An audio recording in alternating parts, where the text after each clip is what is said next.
Libya's Tripoli-based government steps down, strengthening the new UN-backed unity administration. But can the new leaders also bring on board the rival government in the east? And can they rein in militias on the ground? This is Inside Story.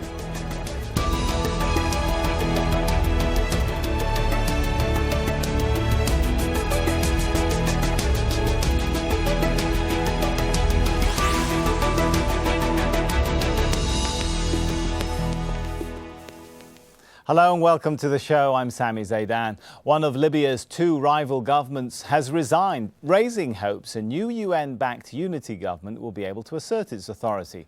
Members of the new presidential council only arrived in Libya last week after the UN brokered a deal to bring factions together.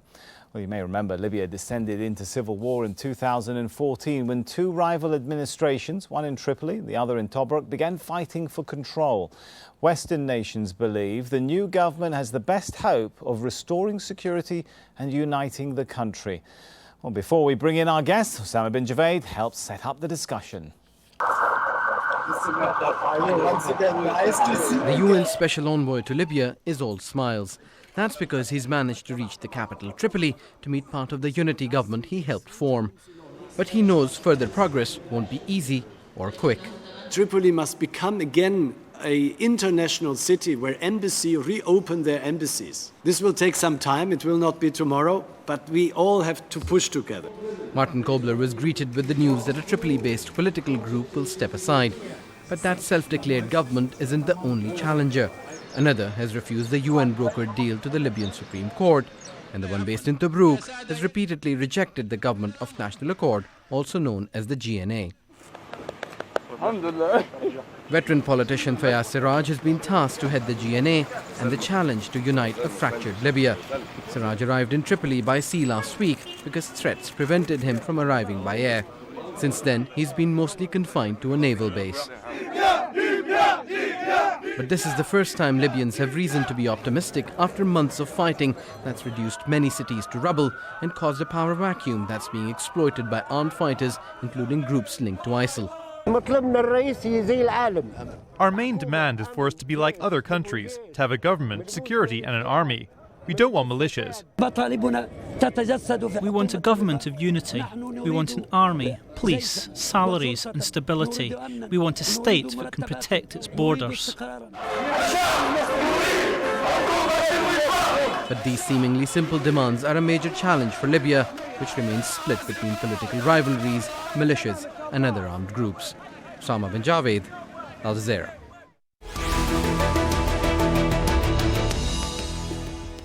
So as you heard there, the new unity government in Libya faces a range of challenges. Well, its first priority will be to ratify the new political setup and persuade the Tobruk-based House of Representatives to accept it.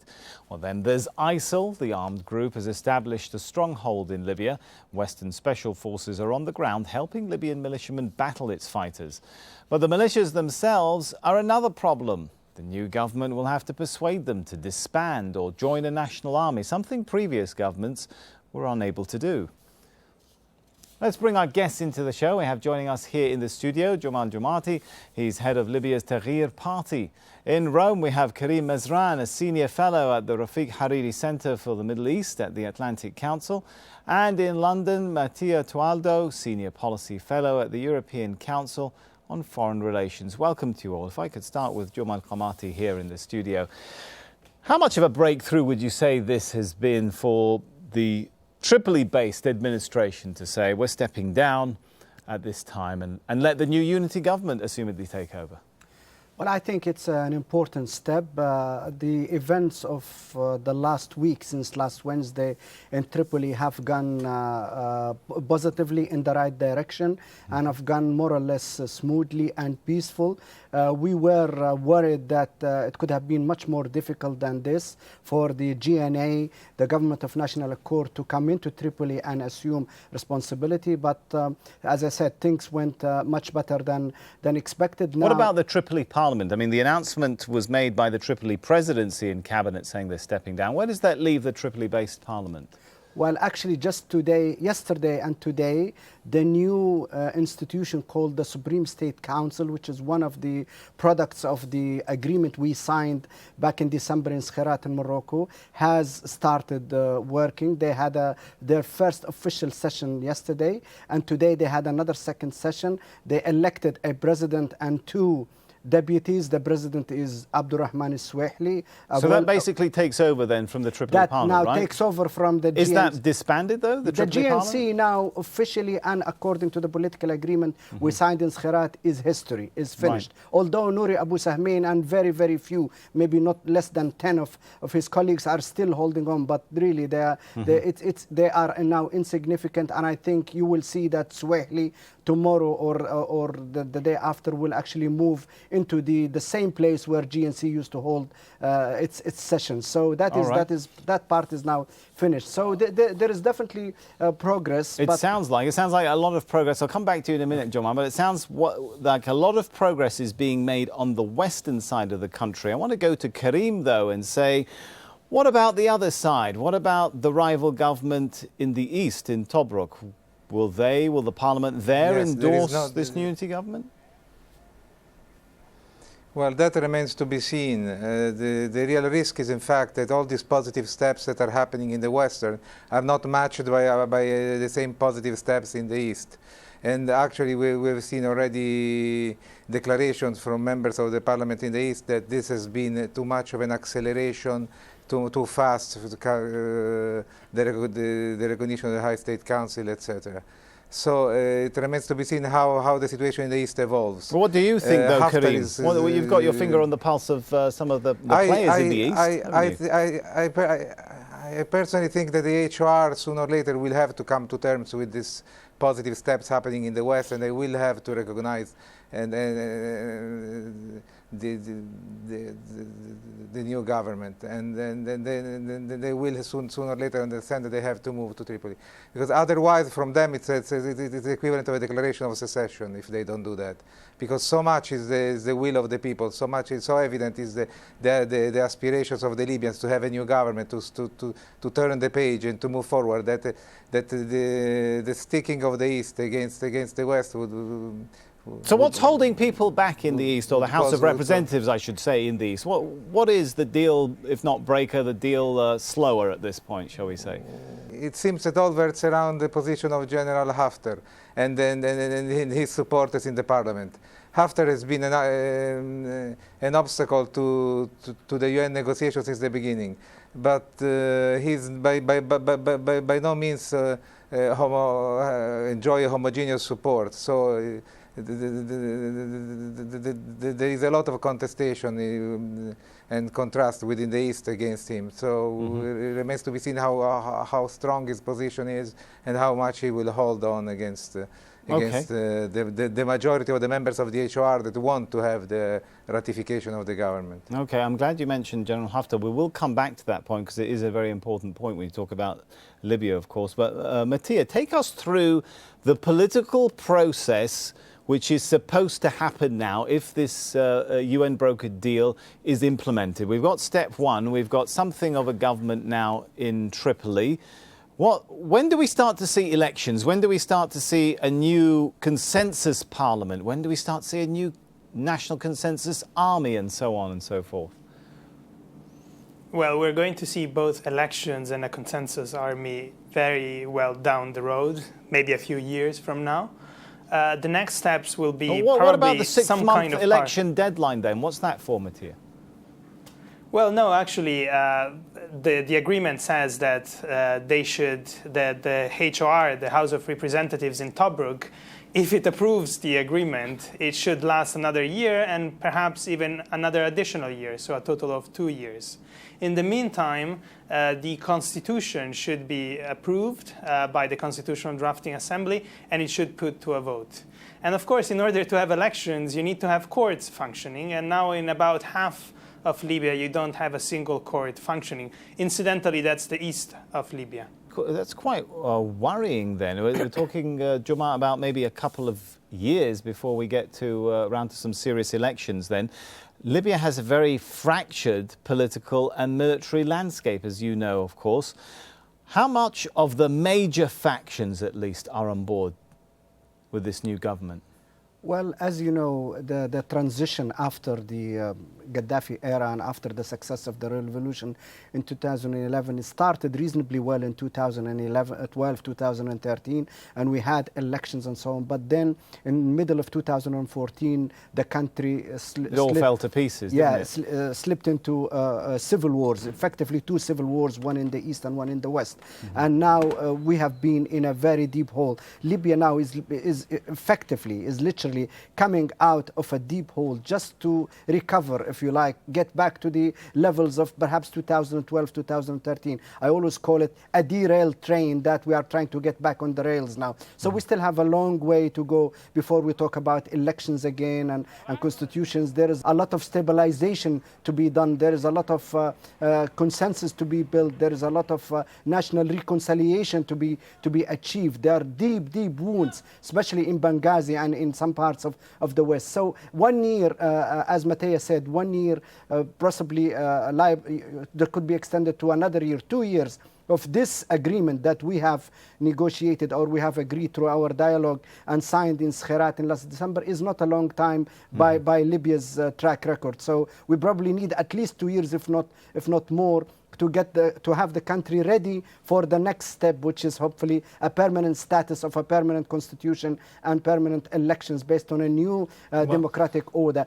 As regard to the military factions, well, a lot of people predicted that when the Sarraj government, the new GNA government, comes into Tripoli, it will be opposed and fought by these military factions. In fact, the opposite happened, because a lot of them are also perhaps war fatigue, perhaps fed up, perhaps realized that they are status quo can't go on. That they are on a hopeless course. So they reality hit them, and a lot of them cooperated now with the new government because they want to save their own necks as well. But that doesn't mean if anybody has been involved in criminality and so on that they will get away with it forever. Right. So in that sense, everybody, and also because they realize that there is a very, very strong popular wish and will for this government and this agreement to succeed. So these armed groups cannot stand against the public opinion wish. But Mattia, what about tribal elements? Some of the what's called former Gaddafi elements or officers. What about the Libyan exiles? Over 1 million, aren't there, in Egypt and Tunisia? I mean, how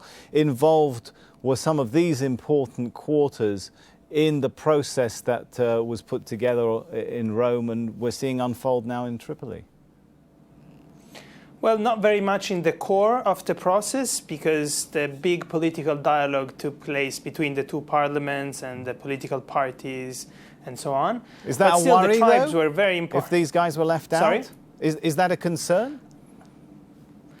It should be a concern, but let's not overestimate the role of tribes in Libya. They're important in some parts of Libya, but in the 3 biggest cities of Libya, the dynamics are quite different. And in some cases, the militias emerged despite the tribes or regardless of the tribes. So we shouldn't overemphasize the tribes. We should not forget them, on the other hand, especially those tribes that sided more with Gaddafi under his regime and which felt marginalized after 2011, and who might eventually fall into the hands of ISIS if the dynamics become the same as in Iraq, for instance. Karim, you mentioned Khalifa Haftar. What sort of posture do you think he will take towards this government if, especially in the scenario that you predicted, the House of Representatives in Tobruk endorses the new unity government? Where would that leave him and his supporters? Personally, I think that if the HOR endorses the agreement, it means that the problem of Haftar has been solved. And to solve the problem of Haftar, it's probably one has to address its major supporters who are in Cairo. The Egyptian variable is very important. If the Egyptians understand that they have to go along the rest of the community, and instead of supporting and equipping and arming Haftar, they decide to switch side and support Sarraj, Haftar will be left without most of its support, and will therefore have to agree himself to either step down or find a a way out for himself, and therefore allow the HR to vote in favor of the government. I just want to say one thing, and I agree with Mr. Gamaty when he said that we should be very careful in rushing to elections. I personally think that it was a mistake to rush to elections in 2012 without having done a national dialogue and the national reconciliation process before. So we have another chance now, and that should not be missed. We should think about reconciliation. We should think about something close to an amnesty law. We should. Well, is that part of this deal? Rebuilding the Libyan idea. Is there a timeline for that? And a mechanism for that, for national dialogue? No. Well, under Zeidan, there was a national dialogue operation that was set in place and started working. I don't think that should be retaken. Some other forms should be devised. But still, that's the target. National reconciliation should come before and any election. Guma, to what extent, because Karim mentioned a good point there when we started talking about Khalifa Haftar, which begs the question, to what extent are all the international and regional powers on board with this unity government? Everyone from the Western powers, the Egyptians, the Qataris, the UAE, Turkey, is everyone on the same page now? Because previously they were all supporting different sides in this conflict. Well, that's exactly what they say publicly, and they have been present with this dialogue. When we were sitting in Skhirat, for example, for weeks and months in the second half of 2015, all these special envoys from Italy, America, UK, all the other European ambassadors, all the Arab ambassadors, including the Egyptian ambassador, the Qatari and Emiratis and so on, were always there as observers, and they were very close, and they were engaging, and they were all saying that we fully support this process and we want it to succeed. And I have no reason to believe that they would do the opposite in the case of some regional countries. We expect them to keep their word. For example, we understand that Egypt has a national security worry about that some problems might come from Libya. Like Libya has tens of millions of pieces of arms and ammunitions, and arms do move around in North Africa easily. And it has a big border with Egypt. Exactly, and a big border. But also Egypt probably realizes and should realize that the best way to serve Egyptian national security and reduce any danger from Libya is to have Libya as a united country with consensus, with a central government and a chance to rebuild institutions, including the army and the security agencies and the police and so on. But to gamble on having a model in Libya like a Sisi model in Egypt is going to be disastrous, even for Egypt and other regional countries. Let me jump on a word you said there, a central government, a strong central government in Libya. Mattia, what we've been seeing up until now from many foreign powers, they already are reported to have been launching their airstrikes. They've already been reported, some of them, to have some kind of troops on the ground, making relationships with certain factions. Will any of that change now that you have this new unity government, or will they continue to operate around the new unity government and directly with factions and tribes? Well, there are two parallel processes. One is the one you just described, so is special forces establishing bilateral relations with single militias, and that's not helping at all the political process, because all these militias are starting to believe that they can become, so to speak, the Peshmergas of Libya, so that in exchange for fighting IS, they would get weapons, some recognition of their fiefdoms, and so on. So that's not helping unity. On the other hand, Western powers were expecting that the first act of the new government, once it got to Tripoli, would be to ask for some kind of foreign military assistance. But again, that is a wrong assumption, because this government is a Libyan government. It wants to strengthen its Libyan credentials. It has shown that it can provide security for itself in Tripoli without any foreign assistance. And I think it will take some time before it asks for any foreign military assistance, because it wouldn't strengthen it politically, domestically. That's an interesting point, Karim. How much pressure do you see this new administration is under to launch into some kind of conflict with IS, the so-called Islamic State, or ISIL? The pressure that might come from abroad, I'm sure, is pretty heavy. But I agree that the government is going to resist this pressure and try to build an army of some kind with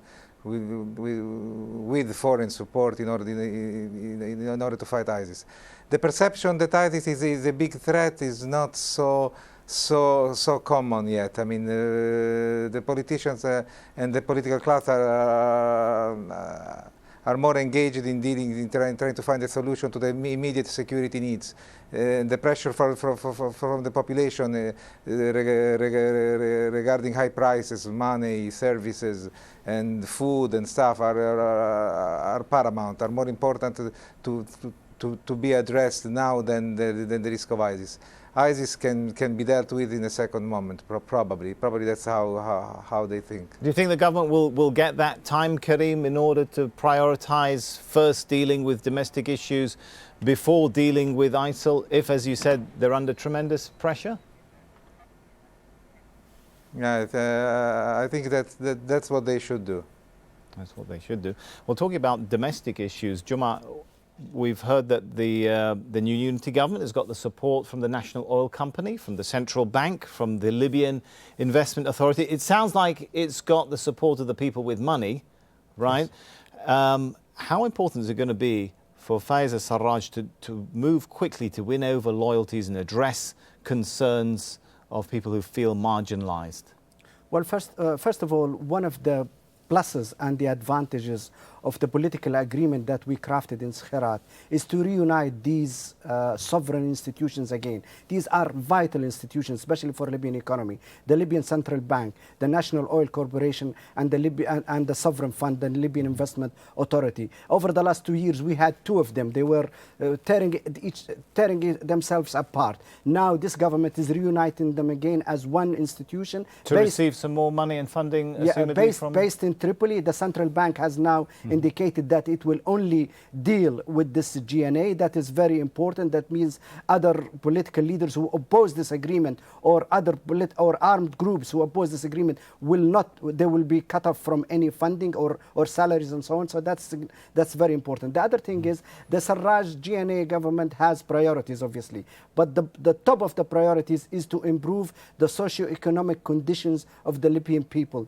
There is a lot of kidnapping, there is criminality, there is lack of security, there is fear, there are no salaries being paid, the dinar is very low against the dollar, so this has to be improved quickly. After that, obviously, we have to face the other challenges and important challenges, and one of them is ISIL, and that might come in weeks and months, but it's also an important challenge, because without taking on ISIL, we cannot guarantee that Libya will recover fully. I think we've got about 40 seconds left, so I want to give an opportunity to Mattia before we go. Listening to everything that's been said, what is your expectation? Because there are still a lot of doubters. Do you think this government is going to survive, take control of the country, and we'll be talking about this in a year from now, but talking about the new elections?